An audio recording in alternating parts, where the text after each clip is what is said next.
एकलव्यर नाम शुणिले आम मनरे एक महान धनुर्धरर प्रतिछवि आसी था।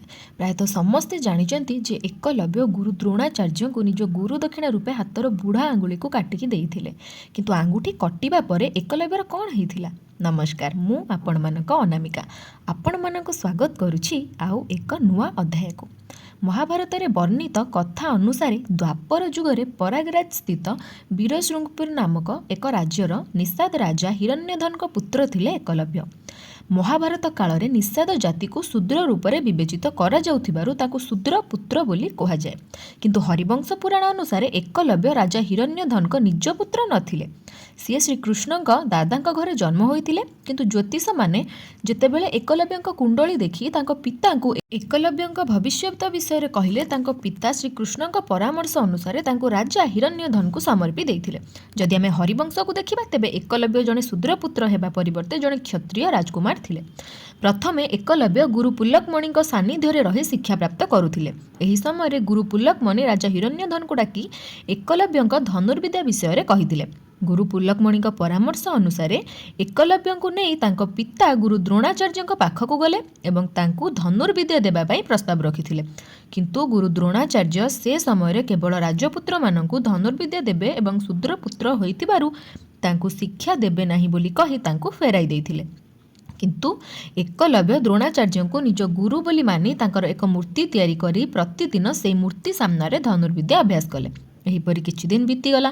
थरे द्रोणाचार्य आश्रम रे गुरु पांडव एवं कौरव मानकु शिक्षा देउथबा समय एक कुकुर सेठारे पहुँचला, जार मुह बहुत धनुषर रे बिंधी हो जाइथिला। किंतु ता पाटिरु टिके हेले रक्तर बुंदा बाहर नथिला। एहा देखि समस्त आश्चर्य हेले। एहा परे गुरु द्रोणाचार्य किए एमिति करिछि बोली पचारिबारु एकलव्य सामना को आसिला एवं गुरु द्रोणाचार्य पाद तले पड़ी नमस्कार कला। तुमे किए पुत्र बोली पचारिबारु से गुरु द्रोणाचार्य को निजर हाथ जोड़ी कहिले कि मु सेही शूद्र पुत्र जहाकु शूद्रपुत्र कही शिक्षा न दे फेरई देइथिले मु सेही एकलव्य। यह शुणी गुरु द्रोण आश्चर्य हेले एवं पचारिले एमिति दक्ष ज्ञान से कहा पाखरु शिक्षा कले। उत्तर रे एकलव्य कहिले आपणक पाखरु। आपणकर एक प्रतिमा मु एठारु किछि दूर रे जंगल मध्य स्थापन करिछि। यह शुणी गुरु द्रोण से प्रतिमा देखा इच्छा प्रकाश करिबारु एकलव्य गुरु द्रोण समेत उभय पांडव एवं कौरव को नहीं से प्रतिमा पाखक गले। निजर भव्य प्रतिमा देखि गुरु द्रोण खुशी हेले। किंतु हठात तांकर अर्जुन को देइथिबा वचन कथा मने पड़िला जे से अर्जुन को दुनियार सबुठु श्रेष्ठ धनुर्धर करिवे। से एकलव्य को पचारिले तुमे मते गुरु बोली भाबी मोर प्रतिमा करी मोठारु शिक्षा प्राप्त करुछ, किंतु मते गुरु दक्षिणा तो देई नाह। एहा सुनी एकलव्य गुरु द्रोण सम्मुखरे हाथ जोड़ी कहले गुरुदेव दक्षिणा रूप में आपण कौन चाहते इच्छा प्रकाश करंतु। एही समय गुरु द्रोण एकलव्य को ता डाहाण हाथर बुढ़ा आंगुली को दक्षिणा रूप में मागिनेले। यह शुणी एकलव्य प्रथमे आश्चर्य हेले, किंतु सांगे सांगे छुरी बाहर करी निज हाथर आंगुली को काटी गुरुंक पाद तले समर्पी देदेले।